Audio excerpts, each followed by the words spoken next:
Hello and good morning. Welcome to Hobby Evolution, episode 217. Happy Friday. Yes, Friday. So I didn't really come into this morning's episode with much content to discuss, but I do have a few things that I want to talk about. Took kind of a hobby break last night. I did go to the card show last night. What's up, Herman? Good morning. And I bought nothing, by the way. So I'll touch on that. And then I went through. I still haven't. I mean, I'm still playing catch up on shipments to get out, which is kind of like a constant battle. So I really haven't had much time to sort through what I got, what I brought home this past weekend. My car is completely cleared out of all the cards that I brought home, truckload full. And I did go through Tom's box that Tom and I met up on Saturday afternoon. So I pulled a couple things that I wanted to show off from his box. So I took kind of a hobby break last night. I have been like totally immersed in so I was out of town obviously last Saturday was like Hobby Palooza, and it was so awesome. I was out of town for the first time in 6 months, since August. I got to meet up with Shannon, got to meet up with Tom, got up to meet with my buddy from school, Brandon, hung out with my mom, my uncle, my nephew. So it was just a lot of fun this past weekend. Then I come home and you spend some time away. I'm away for 36 hours and boom, eBay sales really piled up. And so I've been digging myself out of those throughout the week. Finally got somewhat caught up yesterday. Yesterday morning, I woke up super early. So I was a little tired from waking up really early, hammering out a bunch of packages, and just wanted to kind of lay low last night.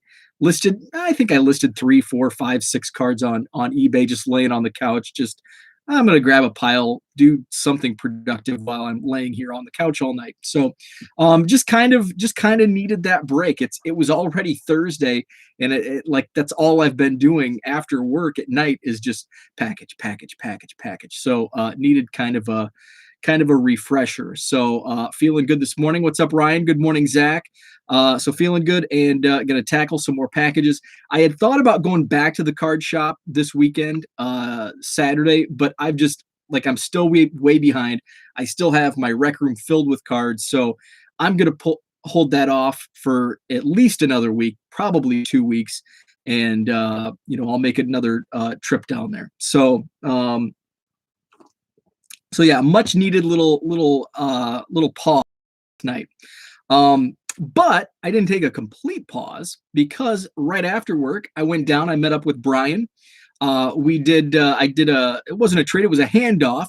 So really cool. And I'm going to have to go check because I forgot who he told me the project was for. So Brian is on Twitter, Offbeat All Stars art. He does like stat backs and kind of mashes cards together and uses the stat back as like the background for the front of the card. I have a Sandberg. I think I put it out in my rec room. But he does some really cool stuff. So Farmer Card on Twitter, and his Twitter bio pic is David Ortiz. So he's doing a thing for 2021 that's really awesome, inspired by Project 2020, and it's his own Project 2021. He's collecting Eloy Jimenez art cards, and he's basically commissioning card artists to do Eloy Jimenez based on the 2018 Topps Heritage Jimenez. That's an awesome idea. So I pulled 6 of those 18 Heritage Miners Eloys out of the quarter box at our local card shop a few weeks ago. And he ordered one, I think, on eBay and never got to him. And so he reached out to me and he's like, hey, do you have do you have one of those? So I'm like, yeah, you can have it. I've got, not only did I have the 6 that I picked up at the card shop, I was actually going through a random box a few days ago, and I've got like another 6. Um, and I probably have more because I opened a ton of 2018 Topps Heritage Minors. So I'm like, it's yours. Don't worry about it. Awesome idea. So he's like, do you want to meet up at the card shop or somewhere else? I'm like, any excuse to get to the card shop. Let's do it. See if the card shop is filled back up the quarter boxes and in the dollar boxes. Unfortunately, he did not. I really cherry picked those boxes because I went through and it's like, man, I think I've gone through them like 3 times in the last 2 months. So there was really nothing left. Yeah, Organic Card Farmer, the Eloy collection. Really cool. So I'm looking forward to seeing the different variations from the card artists on Twitter that once he gets those in. That's going to be a super awesome collection. And that's an awesome idea. Such a cool idea. So I went to the card shop and I didn't buy a thing, not even supplies, because the last couple times I've went in, I always stock up on penny sleeves. The 4,000 top loaders I bought from eBay, the used top loaders, had penny sleeves in them. So I've got like an extra 4,000 from that. So I'm good on penny sleeves. So I didn't buy any supplies. I was checking out his new wax, and he actually has at least one box of 2020 Bowman Draft, and he has a pretty good price on it, which it's I can't believe I'm saying the awesome price based on what it was, but looking at what they sell for now, and it's only 3 months removed from release. I think I'm going to go back and I think I'm going to buy one and rip that on opening day. I've just fallen in love with Bowman Draft lately. And I think part of the reason is because the singles prices have kind of come up to meet the actual hobby box prices, because up until recently, $300 for a hobby box and you get $70 worth of cards, but all of a sudden the demand is much higher for the singles. So it's not like you're getting beat with a stick every time you open up one of those expensive hobby boxes. So I may go back and buy that as my little opening day treat. What else was I going to talk about? So I went to the card shop, didn't buy anything. Oh, so I was going through some of the stuff that I picked up over the weekend. So my buddy Tom down in Peoria had a flat rate box. We've done at least one trade in the past, maybe 2. And so he's like, hey, I'd love to meet you. Likewise. So it was awesome. I love meeting, hobby people that I interact with on Twitter. That's why I can't wait till the national, because I know there's so many more. Like I met so many people 2 years ago from social media and mainly Twitter at the national, and now I know there's so many more people. So I can't wait for that. So met up with Tom, and I went through the flat rate box he sent me, and I did tweet this picture or card of Woody Smith, Peoria Chiefs. This is from 1990. What's up, George? Good morning. Get into the collection portion of what I picked up from Tom in Peoria. So Peoria Chiefs card 1990. Scooping up some nacho cheese at the concession stand. So this was 1990 Peoria. So this would have been at the old Pete Vanaken Stadium along the, I guess it's the interstate. I think it's the interstate. I know it like the back of my hand. I've traveled it so many times. But it's now called, I think it's called Shea Stadium now, ironically. But it's the, so it was the baseball diamond for the Peoria Chiefs up until 2003, I think, when they opened the new stadium. And so now it's home to Bradley University. And I think soccer plays there. I don't even think the baseball team at Bradley plays there. So that's where this would have taken place. So awesome card. I showed that off, and here's another from the same set.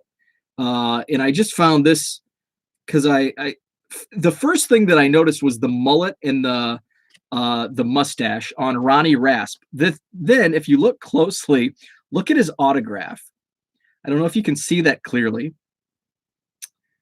The horse. I don't think I want to know how he got the nickname the horse. Ronnie Rasp. So what I also love about these is Kodak. That's so vintage.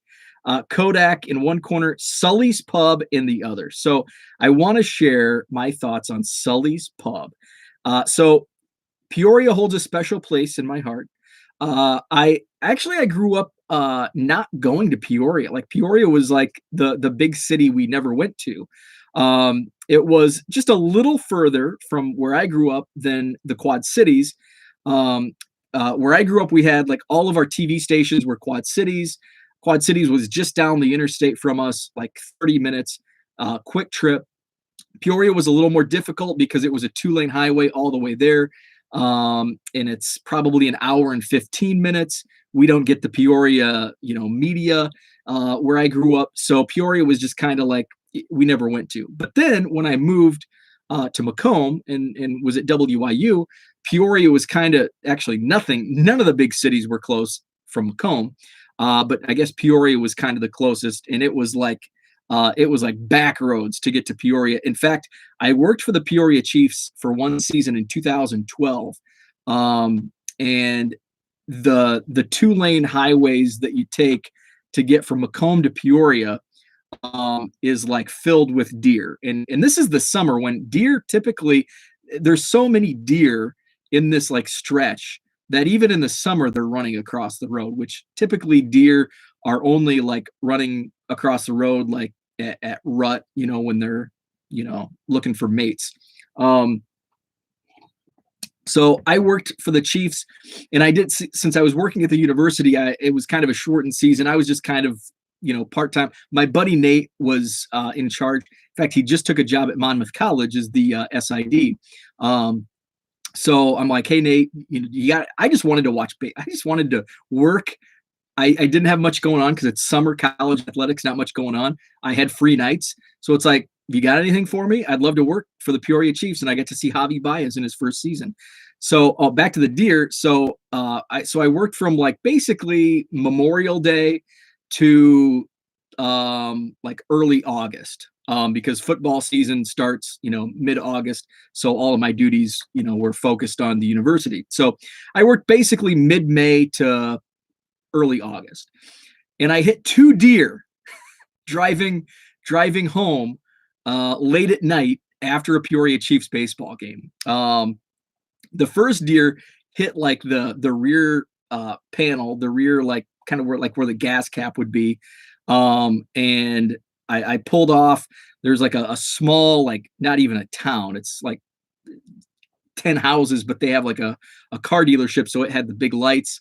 So I pulled in off to the side, and I like inspected it, could not find any damage. The next day when the sun's out, I could not find any damage, but I know a deer hit me. The second one did a lot of damage. It like hit me head on, and it was in the shop for a week getting repaired. So 2 deer on my way home from Peoria Chiefs games. So that's like not even what I wanted to talk about. I wanted to talk about Sully's Pub. So when I lived in Macomb, so Peoria became like the city we went to. The Illinois high school basketball finals are held in Peoria as well. Sully's was like an Irish pub bar restaurant, right downtown Peoria. Peoria is situated on the Illinois River, so the river is just from Sully's, maybe 2 blocks down. Carver Arena, which is where the finals were held. That's where the Bradley Braves basketball team play their games. So it's like situated right there. So we would go, like me and my buddies would go watch the high school basketball finals, spend a weekend. We'd hang out at Sully's like in the morning, have lunch, a couple beers, go watch basketball. There's a break in the afternoon. We'd go back to Sully's. So Sully's was like, the only time I was there was like during the basketball finals. So it's a bunch of like, so Illinois is like, the finals is mostly like rural schools. So it's like farmers and like just Midwest farmers and like old guys watching sports at this bar. So it had like this like small town small town bar feel. If you've ever walked into a small town bar, it kind of had that feel. Um, then when I worked for the Peoria Chiefs, we'd go like after games, and it was like a nightclub. It was like college kids, dance music. It was quite crazy. It was quite the difference from like an 11 a.m. small town bar feel to the nightclub, the college rave party at night. So loved Sully's. It actually closed about a decade ago. So whenever I see Sully's, brings back great memories. My parents, we would go down to Peoria Chiefs games. That was kind of our spot, going to Sully's after a Peoria Chiefs game. So a lot of fun. There was also this ticket stub from 1995. So the Peoria Chiefs were not a Cubs affiliate in 1995. They were a Cardinals affiliate, and I think 94 was the first year. So they were a Cubs affiliate from 84 to like 94. And then they came back to the Cubs in somewhere in the early 2000s. So this is 95. And they played the South Bend Silverhawks. So I have not done research. They were at Pete Van Auken Stadium. I haven't done research to see anything about this game, because that is why the next thing I want to get into. I love ticket stubs, and I love looking up what happened in the game. Did anything significant happen? I love the personal interest stories. I love the nuances of the game,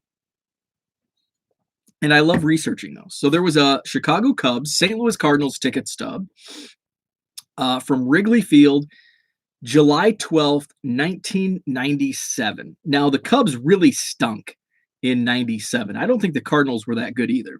But I remember I think it was 97, maybe it was 96, but in that year, right before 98, the Cubs had some really stinky years. Like they really stunk. But 97, I looked up it was a low scoring game. So I'm like, oh, maybe Sammy Sosa hit a home run. Maybe it's like, home run number 340 or whatever. It was a low scoring game. It was like 2-1. Terry Mulholland was the starting pitcher, and shoot, I can't remember the Cardinals starting pitcher. Maybe it was Alan Bennis. So I can't remember who. Dennis Eckersley, former Cub, got the save. It was a 2-1 final. Cardinals beat the Cubs. Dennis Eckersley got the save. So I looked it up. It was his 373rd save. Not really anything significant, but I thought it was cool because he had a lot of saves, and this was one of them. But other than that, I didn't look. I should look up like newspaper articles just to see if anything interesting happened. But July 12th, 1997, Cubs Cardinals, Wrigley Field. So Ryan mentions, and yeah, I want to talk about that because actually the card shop I went to yesterday had an old ticket stub he showed me about a year ago. So some ticket stubs, like if they're significant, can hold a lot of value. So, and a lot of them are graded. Ryan, I've actually put several old ticket stubs in my watch list. Kind of like the Grail ticket stub for me would be a 1908 World Series ticket. There are like really old graded tickets out there. And I'm surprised that ticket isn't signed by Eck. He signs the foreheads of babies on the street. So I've actually like looked up, and I haven't done that in a while, but now that I've got a new ticket stub for the collection, I'll have to see what tickets are out there. But the card shop I went to about a year ago, the owner, Jim, showed me a ticket stub he had, and I think it was on consignment. It was Ernie Banks' 500th home run, which is kind of a hard ticket to come by because I can't remember but I'm going to Google it if I can Google it real fast. So the ticket is kind of rare because there were not many people in attendance for his 500th home run. So it wasn't like that now. Like now, if say Chris is approaching his 500th home run, May 12th, 1970. Um, Now it's like a spectacle, but back in the 60s and 70s, it was not really. And the Cubs really, well, the Cubs they're coming off the 69 season.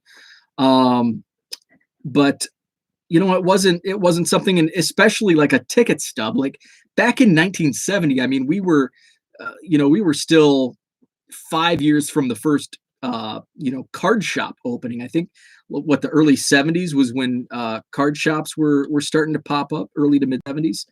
Um, so memorabilia was just not collected, and so not only were there not many people in attendance for the game, but nobody saved a ticket stub. I mean, shoot, I loved collecting things as a kid, but I never saved ticket stubs. And this was like right in the junk wax era when people were collecting everything.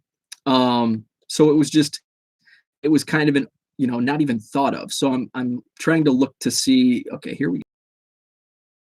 So May 12th, Ernie Banks hits his fun. Guess the attendance.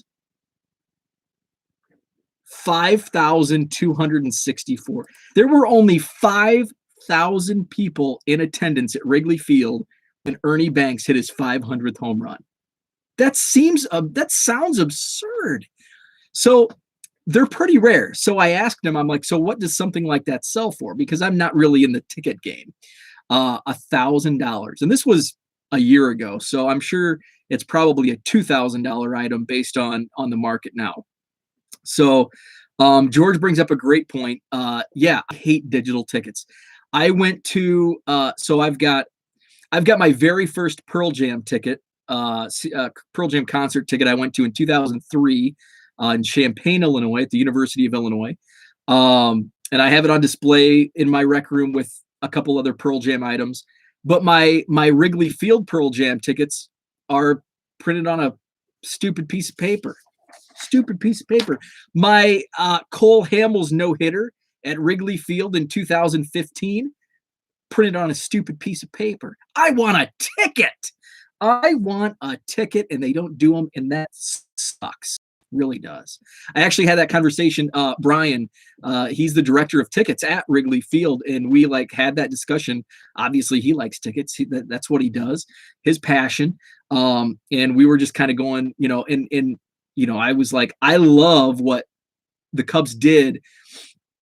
Gosh, it's almost been 10 years now, like 2013, 14, 15. They made some really awesome tickets. They had pictures of Cubs baseball cards on them.